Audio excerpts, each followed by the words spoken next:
Welcome everyone to this wonderful panel. We're getting started a little bit late because the ASL interpreters are running late, so we're sorry for the inconvenience. But we're going to go ahead and get started at this time.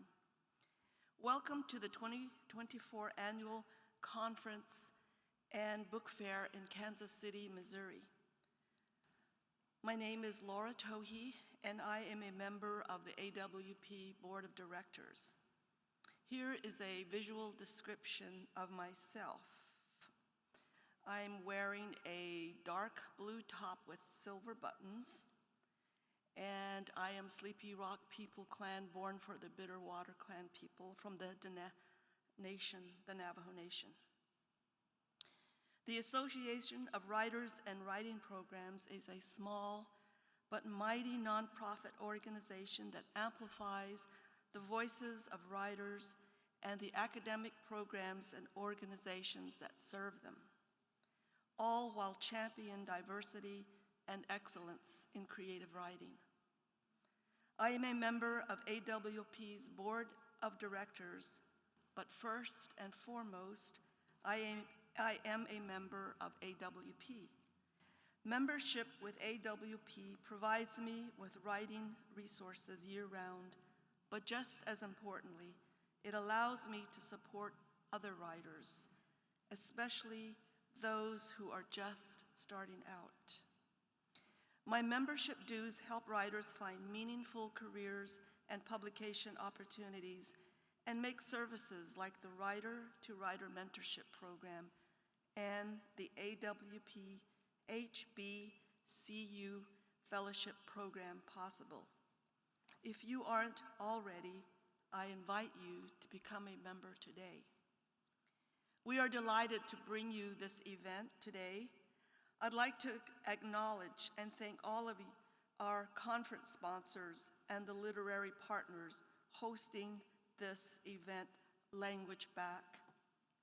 Our literary partners and sponsors allow AWP to present these extraordinary literary events and help us keep our conference affordable and accessible. Please join me in thanking all of our conference sponsors and partners for their support and participation.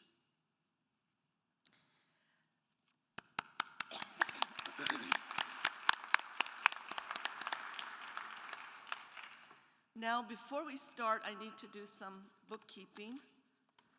First of all, please silence your cell phone. Remember, there's no flash photography allowed during the presentation. Respect seats marked as reserved for attendees with accessibility needs. Please give the authors about 10 minutes after their presentation to get to the book signing before approaching them to have your book signed, and that will take place outside in the hallway. Lastly, we ask that you please be aware of your fellow attendees who may have disabilities and help AWP be more accessible. Specifically, if you see a barrier to accessibility, let us know by calling or texting our accessibility hotline at 240-269-6635.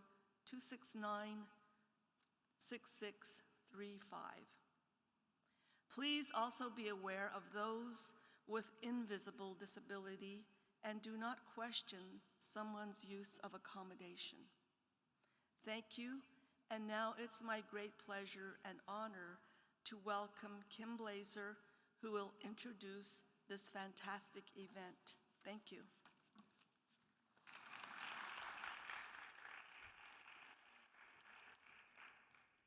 Bonjour, Nindinawe Magani Dok.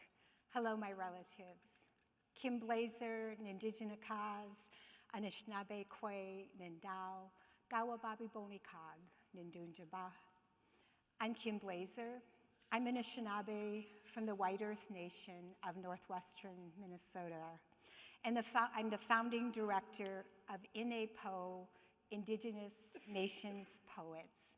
And all of our panelists today are either past faculty at our retreats and or board members for our organization. Indigenous Nations Poets is a national Indigenous literary organization that supports the work of Native Nations poets, mentoring emerging writers, nurturing the growth of Indigenous poetic practices, and the visibility of all Native Nations poets. We recognize the role of poetry in sustaining tribal sovereignty and Indigenous languages.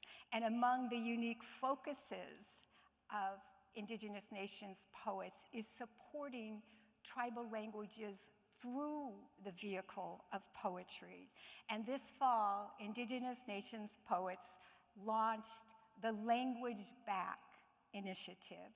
And this panel is a part of that public-facing work in Language Back. Because Indigenous languages carry important teachings, environmental, spiritual, subsistence, among other teachings, using the language in poetry can also carry that traditional Indigenous knowledge into the world at a time when our planet desperately needs it. The United Nations General Assembly proclaimed 2022 through 2032 the International Decade of Indigenous Languages. We are proud to be working on behalf of that focus.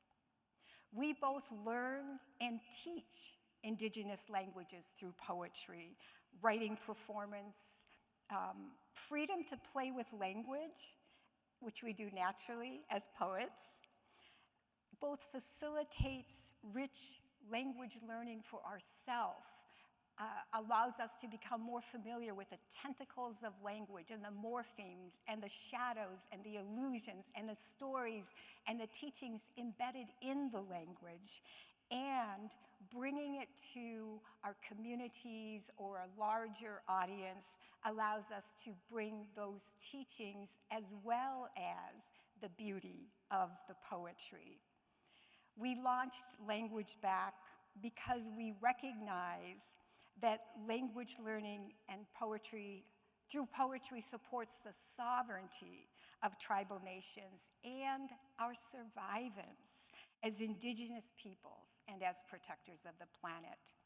Our programming around Language Back is built to allow our participants, oftentimes from Indigenous communities who may be language learners or language teachers, to forge connections with their specific cultural touchstones, the form, the aesthetic that arises from their oral literatures, from places, from ceremonies, and from the larger culture of their nation.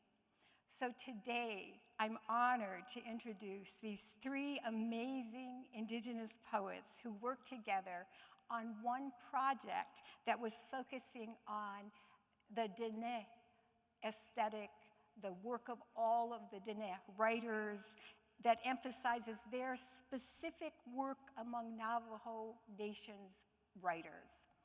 And after I introduce them, here's how I will introduce them. They will each speak briefly about their relationship to their Indigenous language, their home place, et cetera, and the way those overlap. But then we'll also talk specifically about the Diné Reader. But you will also get to hear their beautiful poetry that they will read as a part of their discussion about how that fits in to their work in Indigenous language. So allow me to introduce our esteemed poets. Luci Tapahanso is a professor emerita of English at the University of New Mexico and served as the inaugural Poet Laureate of the Navajo Nation. She is a recipient of the 2018 Native Arts and Cultural Foundation Artist Fellowship, the author of 3 children's books and 6 books of poetry. Her book, A Radiant Curve, won the Arizona Award for Poetry. She has also been the recipient of an American Book Award and a Lifetime Achievement Award from the Native Writers Circle of the Americas. Let's just give her a little hand of welcome.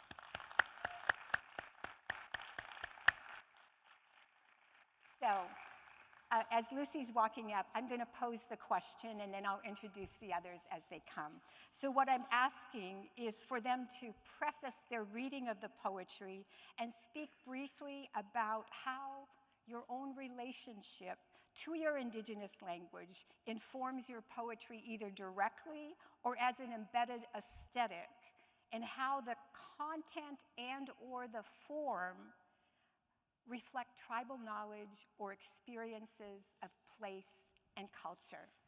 Luci.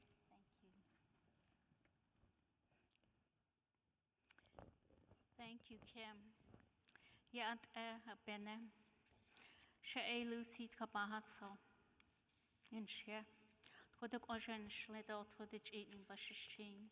Dash cheating the shachado can't let cheating the shanale. Not ani nes and agasinasha. Ukut el net son shle. So I've introduced my clans. My mother's clan is Twaduk Oje. And we say, when I say Twaduk Oje shle, I'm essentially saying I am my mother. We're matrilineal and matriarchal. And then we're born for our fathers, so I'm born for Twaduk Itni. Were considered to be gifts to our fathers. My mother's father is Deshchitni, and my father's father is Kintlachitni, and I'm originally from Shiprock. I'm very happy to be here and very honored by the invitation to be back here in Kansas or Missouri. To answer Kim's first question about language, I spoke Diné primarily until entering elementary school at 5. Then I learned to read and speak English along with my classmates who were all Diné at a boarding school. Even though I enjoyed reading and writing in English, I translated everything from Diné into English, making learning more palpable and exciting. This approach remains the case today. I think, plan, dream, and talk in Diné, but my written work is mainly in English. Increasingly, there's a balance between the two in my work, as both lend themselves easily to song, rhythm, prayer, and other kinds of expression. Thus, I have attempted to live and teach according to Diné philosophies, and now, in my elder years, I can honor my birthright without academic encumbrances. I'm going to read a poem that's titled Becomes Apparent as the poem evolves, and the Navajo words are also embedded so that the meanings become clear. This is called Ilinigo Naliehi, Goods of Value. Yes, those days are over. Our childhoods were immersed in Ilinigo Hane, the nest stories and songs that were conveyed with delight, reverence, or sometimes tears. Hane is always bound with comfort. When the grown-ups began talking, we paused our loud play and tussling and squeezed in around the table or settled on the floor nearby. Our need and appreciation for stories took over as we absorbed the rhythm, pauses, rises and falls in their voices. Something inside us urged us to remember, not to forget. We also knew the exact tone, that slight dip and tenor when we had to leave the room. It is said that a child's ears and minds are vulnerable. they would say, "Nika elchana yo nilkil yo nilkil ta'ile." We hold our children in much respect. Decades later, we share the same stories with our children and grandchildren, this time mixed with English. We sing the same songs. The children have learned to listen and to ascertain whether they could ask questions. In time, they too grasp the intent, the underlying resolve of the pauses, smiles, dips, and echoes of Sod, the wisdom of the old words, long prayers, and timeless songs. The adults who surrounded us in childhood are gone now, and Nakai. They have left on their journey, but their chana and songs remain. The prayers, laughter, and songs that guided them into Sa, old age, remain with us. It was their Sod, verbal properties, a form of soft goods that kept them steady. Sod strengthens our minds and bodies like a sislagai, the silver belt that encircles one's waist to keep our posture upright. They used to say, "The holy ones will see us coming at a distance, adorned with stories and jewelry." And they murmur, "Ashana, she'aware, my beloved little ones." Thus we honor them by wearing the jewelry they created, and we revere the world they put into place for us. The mountains, rivers, sky, plants, stars, birds, and animals. They too have great value. Like our elders, our hope is that the young ones become the persons of virtue, a man who helps when a stranger's car stalls, the one who offers the exact words of comfort when needed, gives a soft hug or holds your hand in silence, the one who cooks for the grief-stricken when the hours become a blur and exhaustion hovers at the doorways and the scents of stew, just baked bread, and coffee linger. Or the person who turns an ordinary day into a jovial gathering, complete with Ilinagochanet and Chiantlakani, good stories and tasty dishes. The house again fills with outbursts of delight when relatives arrive. We trust that the young ones will offer a bed to relatives who would otherwise sleep curled against cement buildings or panhandle on street corners, distraught and thin, beset by chemical cravings our ancestors could not fathom. They are kin who have veered from their Ilinago Hanai. For them, the stories are echoes that can't be named, like the resonating childhood voices that visit them on the coldest nights. They pawn the family's hard goods, the alinago nalgehi, the valuables that were carried about as connect. The sod at the spiral center of the top basket, that's that was created to weave our past into the present and future. Still, we are grateful for the women who wear long skirts every day and turquoise jewelry as if each day is sacred. They say, "She she'elinegi na ligehi beth naso na shado." I will go into the day clothed in my shield. They were bestowed with hard goods at their first laugh dinner. Their parents, too, always wore a turquoise bracelet, earrings, or bolo tie. They remember the times of crisis when everyone helped each other and prayed, clasping soft pouches of corn pollen. Now they carry their childhood offerings throughout the day as overhead the sun's many-colored horses gallop across the sky. Thank you.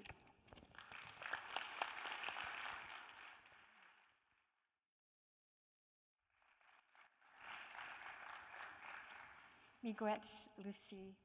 So now it's my honor to introduce Esther Belin. Esther is the author of 2 books and the co-editor of the Diné Reader, an anthology of Navajo literature. Belin's visual art combines a variety of disciplines and works to reframe the mythical primitivism often associated with Indigenous cultures. She is a citizen of the Navajo Nation, lives on the Colorado side of the Four Corners. She's a member of the Diné Writers Collective and teaches in Native American and Indigenous Studies at Fort Lewis College and in the low residency MFA program at the Institute of American Indian Arts. Please welcome Esther Belin.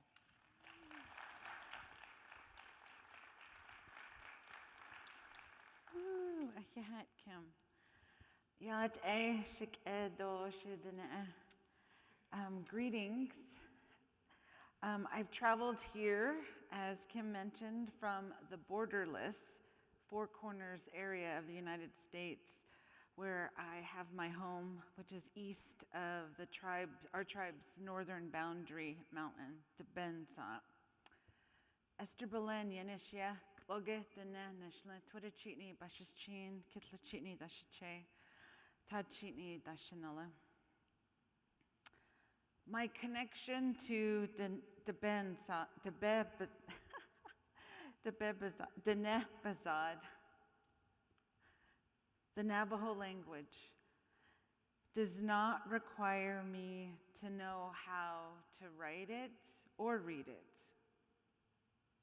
Most of my usage of the language comes from listening to how people use the language.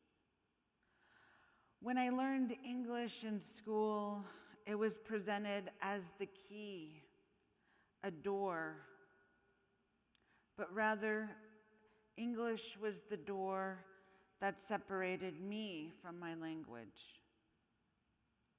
And I find myself peering longingly through a keyhole. I contort and perform unusual feats to be the key that unlocks the door. And I use poetry to reorder language and sound, to re-embody my substance back into the Nebasad, which contorts itself into the English alphabet. The indigenous sounds and meter are buried in the restrictive containers of sound. And much of my work in poetics is recovery work, unearthing the language within me.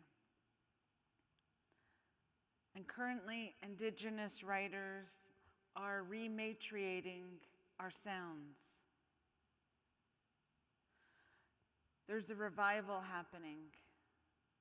We are resuscitating the skeletal remains of language. I often define Indigenous people as land-based people. And I tell my students, my Indigenous students, that we are the land, they are the land. And that's where this poem came from. The revolt of the territorialized tongue. 1. I have been reading the reports, the long-handed, riveted ripples penned from officers of the United States military, institution of colonial domain, tamping down Indigenous bloodshed, tissue, bone, and ornament as meal, as fertilizer to creator-given soil. I have been reading the reports with my peripheral brain. My cognitive, creative brain is too precious, too much on this side of recovery, this side of sunsets protected from the asphalt seamed in asphyxiated stories. I have been reading reports wearing my helmet of salvation pulled tightly around my crown, calling upon the monster slayers to slash the syllables from my tongue, to gut the colonial syntax. Bring the savage poetics of Diné Reader back to the shoreline of my vocabulary, oxygenating my lifeblood. Reports I have been rearranging like outdated dioramas, plastering over exposed flesh, moistening the dehydrated voices, pruning the colonized, contorted roots, unsettling the placid, punctuated phrases with surgical pincers, reordering the syllabics, hand-stitching the mangled lining of my tongue. I have been grammaring myself into this syntactical remembrance, digging up myself from the colonized redaction. 2. Colorado was admitted to the Union on August 1, 1876, becoming the 38th state. New Mexico was admitted to the Union January 6, 19th, becoming the 46th state. The Union has yet to admit blood guiltiness. The division created from state lines, the settler occupation of this region, does not extinguish indigenous territory. The fraudulent principles of the doctrine of discovery sifts the chaff from genocidal threshing, grates humanity into the ink of racial-inspired computations, congressional, military insertions, slight negations, fractionated semantics, cross-blooding, cross-lined, cross-land, stolen, pioneered, pierced, prodded, punctuated, pummeled, excavated, extracted, then eliminated with boundary lines. 3. The contents map loss. Blank and blank, blank and blank and blank and blank. Machine gunned, groanings, tumble out, letters. Adjust the volume on the decibel while filling in the blanks, more and more, less multiples of choice. The letter K funnels into last year's fits of rage, into the lowercase I, pries layers of skin, injects addictive substances. The letter L dams things up, wedges into the sharp corners, hooks and loops limbs. The second letter L repeats the action with more velocity. The empty, blank spaces are not a loss. The empty is reloading the long barrel hunting rifle, and I let it fill me up and shape me. 4. May this legislative war, syringe-administered granular syntax, it's prescriptive 2 times a day, cease, and its offspring too. Coal rouge cheeks, uranium-sooted eyelids, viral pink painted lips, kidnapper of women, overgrazing on our syllabic iotas. Perfunctory poison, it's doing. A poison is a poison is a poison is a poison is truth leaving everything behind. A poison is a poison is a poison is a substance with many aliases, contorting tongue and territory, a false-faced, historically used, schematically scratched away surface. Indigenous origins, legislatively prescribed. A poison is a command to play my harp for the king. May war and its offspring cease. And I have one more I'd like to share, which is an experiment. So I also, I grew up in the LA area, kind of a byproduct of the era of termination from federal policy. And this is a sonnet inspired from Terrence Hayes, and it uses the Navajo language, and it's kind of a musical piece. Hastin de bebitsan ye ya heya. Hastin de bebitsan ye ya heya. Hastin de bebitsan ye ya heya. Hastin de bebitsan ye ya heya. Hastin de bebitsan ye ya heya. Hastin de bebitsan ye ya heya. Hastin de bebitsan ye ya heya. Hastin de bebitsan ye ya heya. Hastin de bebitsan ye ya heya. Hastin de bebitsan ye ya heya. Hastin de bebitsan ye ya heya. Hastin de bebitsan ye ya heya. Hastin de bebitsan ye ya heya. Hastin de bebitsan ye ya heya. Thank you.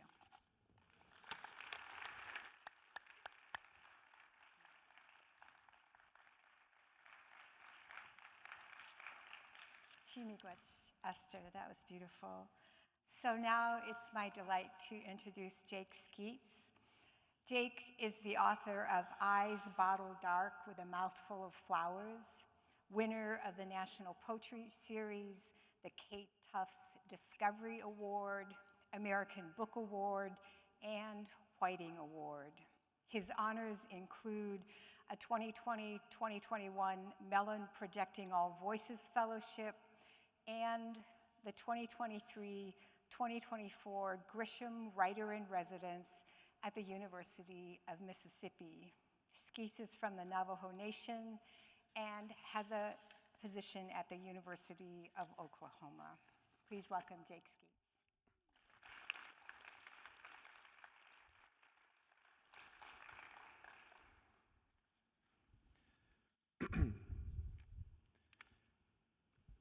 I'm going to introduce myself in Diné Reader, or the Navajo language. Yate she Matthew Jake Skeets in Inshe, Sinajani Nishle, Tkobahan Bashish Chin, Tkachni Dashache, Do Twitter Ojan Dashanella. I, as a poet, would not exist. My first book, Eyes Bottled Dark, with a Mouthful of Flowers, would not have been possible if it not for the poems by Chanelle, Luci Tapahanso.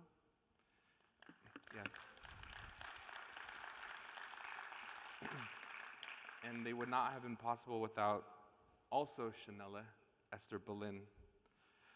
It would also, It also would not have been possible without Native-centered spaces like the Institute of American Indian Arts and Indigenous Nations Poets. So I want to thank them for offering me this space here today.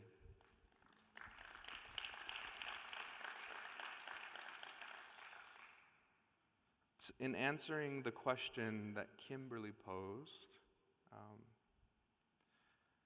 like many in my generation, I only have a second language.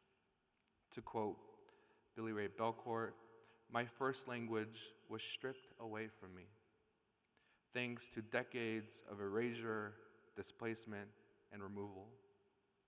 The United States saw Diné as a threat to, The United States saw Diné as a threat to the colonial logics such as manifest destiny, capitalism, and even linearity. My parents spoke to me primarily in English and saved Diné for my aunts and uncles. I lost my grandparents very early in my life, so there is a void there. I began learning Diné through the various Diné language classes. I don't know how to hold a conversation, but I can write all the numbers from 1 to 100 in Diné. I couldn't tell you how to use Diné words in a sentence, but I can for sure spell them.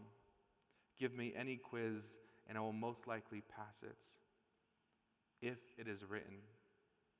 So the entanglement of Diné begins there. What is written, how words look on a page. I've only begun recently using whole phrases and sentences in my work, but they are predominantly basic sentences, such as, I have a bowl, I put on my jacket, I walk out to the cornfield. Through poetry, I have been able to rediscover my first language again. I am learning all over again, but this time it feels more intentional. I can feel the textures of the philosophies and worldview that live within each Diné word. I can feel them in my mouth as I attempt to say them. I see them jump and rattle on the page in my poetry.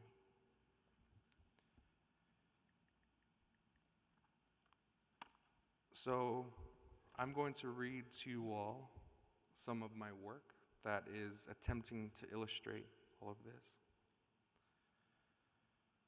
And for the interpreters and the captioners, I'm going to skip the second poem I had prepared for time because I feel like I might go a little bit over. So I'm only going to be reading 3 poems. So 1 poem and then 2 short excerpts from a longer work. And yes, these poems make up the work in my new collection of poetry. So this first is an opening poem. In the beginning, breath, erosive slather of wind and vein. Waters saint the church caught at the throats, callous, calcium, a bitter tide.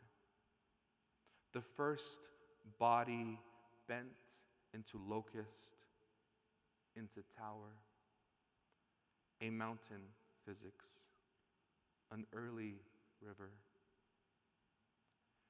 A mother with a humming pulse, uranium holy, conjures the first atom, then pelvis, backbone, smoke, a leg's language.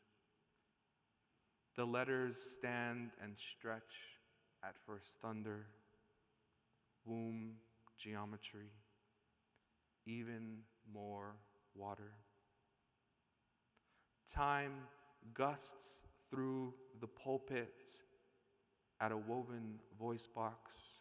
Its old alphabet steps into a warbling current and listens to the first word flung from an open hand. Its mouth petals open around the sound. One cicada click above the water. Twa. Hot'a. There is a depression in a surface as the ground Hotso, pasture, meadow, pasturage. Hojone, beauty way, ceremony. Hojo, hojo, na hojo, hojod, hodoshjol, hojo. To become, be peaceful. To become, be harmonious.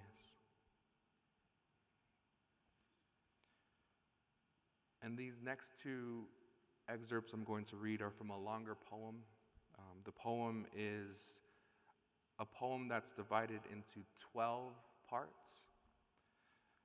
And the number 12, like the number 4 and many other numbers, have a particular importance in Diné worldview and philosophy. And they make up a big chunk of the structure of my new book. And so the book opens with a 12-part poem, and these are the first 2 parts. Part 1, Carrier.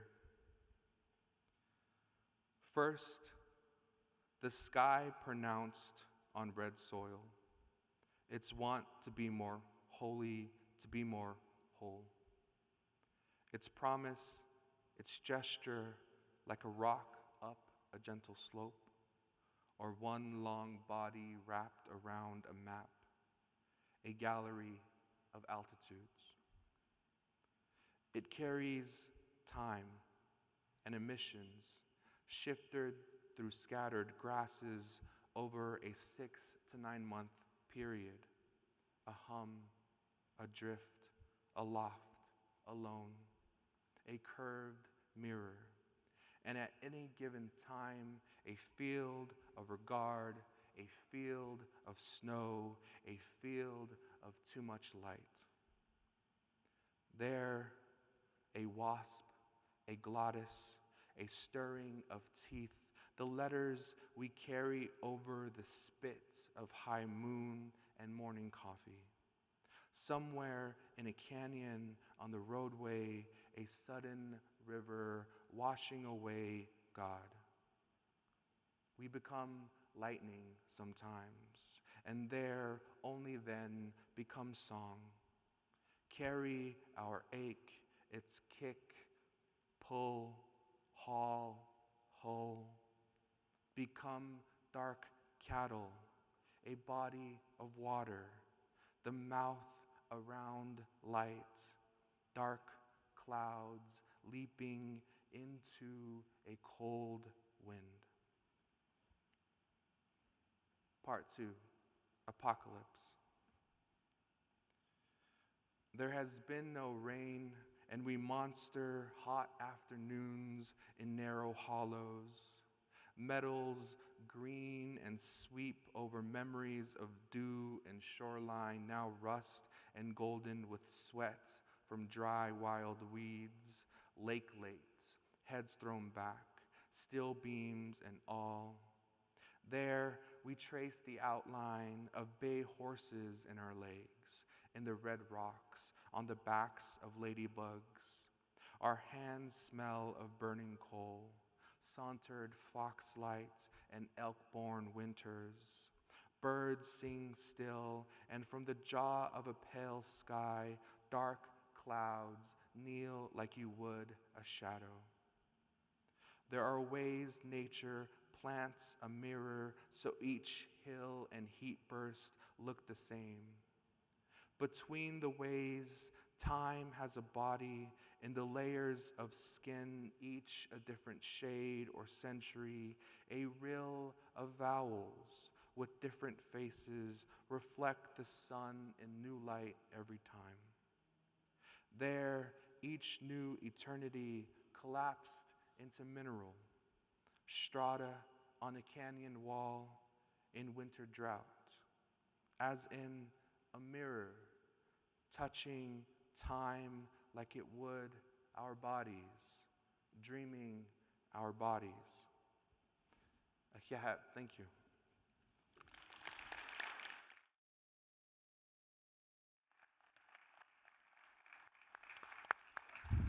Miigwech, Jake. So we did start a tiny bit late, so I want to switch up what we're doing.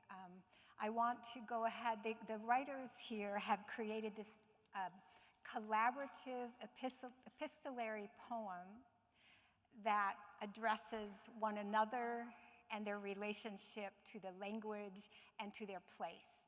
And I don't want to miss the opportunity to have them read that, so I'm going to move that ahead and then have us close with a little conversation about the Diné Reader, which, just let me say in advance, part of what it does and part of what this panel is doing is pushing against the seeing of individual indigenous nations as an amalgam. You know, the idea of there being a single idea of Indian, that stereotype. So as you can see, this is a very specific language, place, perspective, aesthetic. And so I'd love to hear more of that through the collaborative poem. So we decided to write it as an epistolary poem and write pieces to each other. So I'll start. Dear Luci, tonight I am writing a simple sentence in Diné Reader. She'away yitcha. I am home alone with no one to communicate with, no one who will ask, Nishant? Dear Esther, Ya'at'e, there are afternoons when I'm writing and looking out the window at the tall stand of trees. They are narrow, straight, and dark. Their shadows are outlined in the snow. The bright sun overhead covers them with a shimmer. They look so proud. I say, "Yo ba nzil, ba dotzil."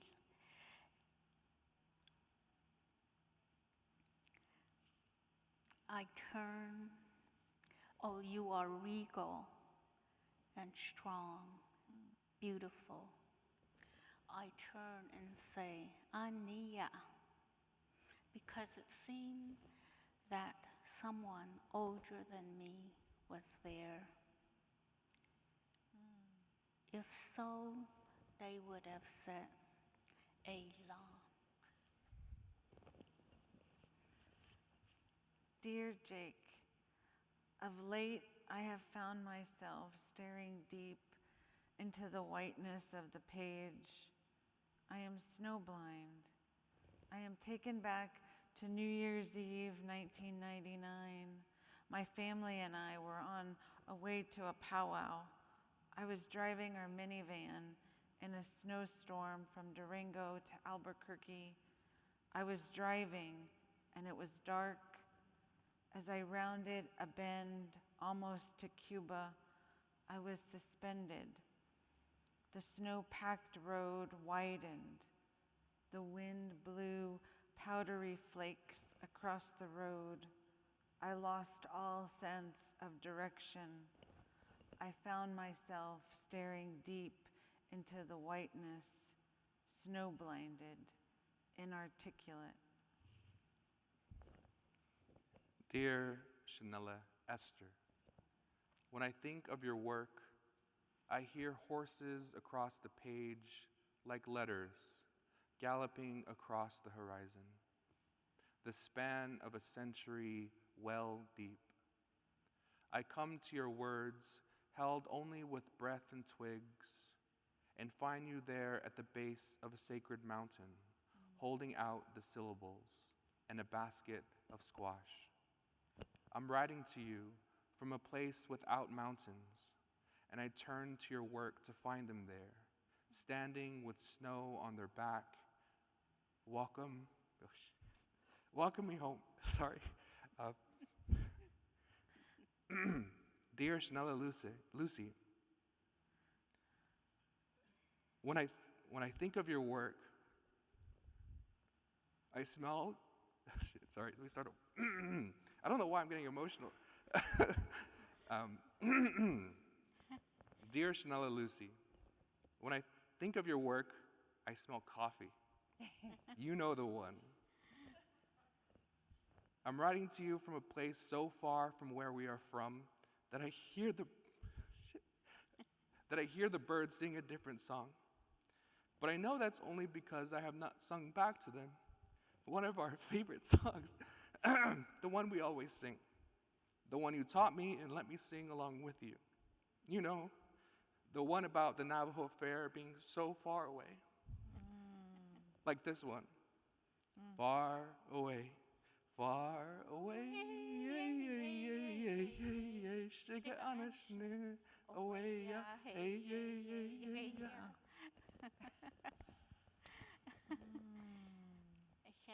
Shanale. If you come over, Shanale, Jake, and sit by me and say, I would answer by saying, I'm doing fine. Then talk about about the weather, my little casita down the road from Taos Pueblo. I'll talk about how I haven't made nanescade in weeks because I am now alone. I am alone so that I can write in this quiet little house, left to write, think, walk, explore the little towns nestled in the nearby mountains. And I muse, sometimes sketch, then write again. Someday, Nale, come and sit by me and say,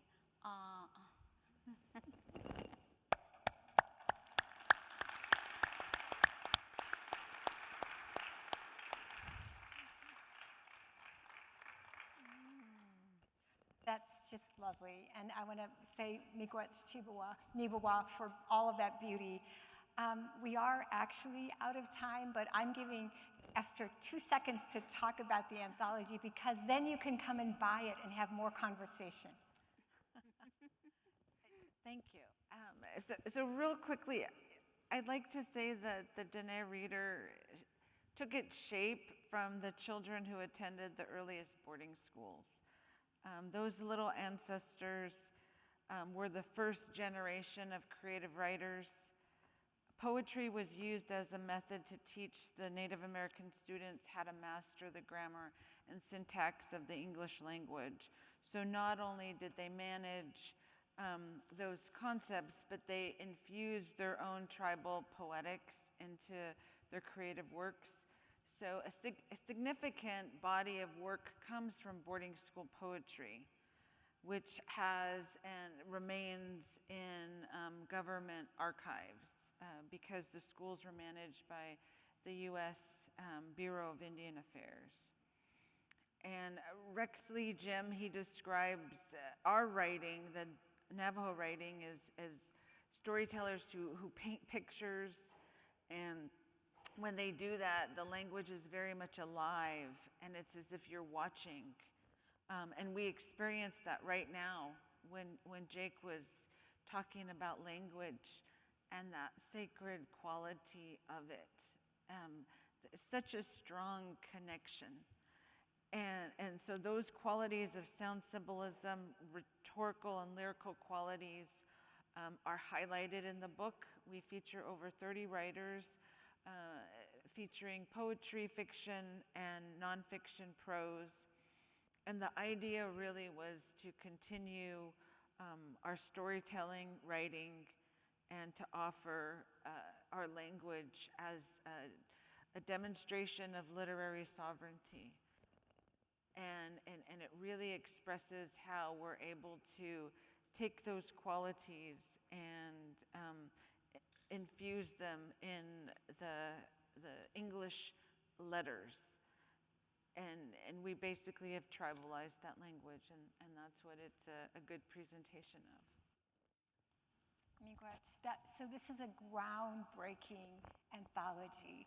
And I just want to thank you for this beautiful panel, for the collaborative poem, and for the work you did on that anthology. Chimiguets. Can we give them a big round of applause? Yes.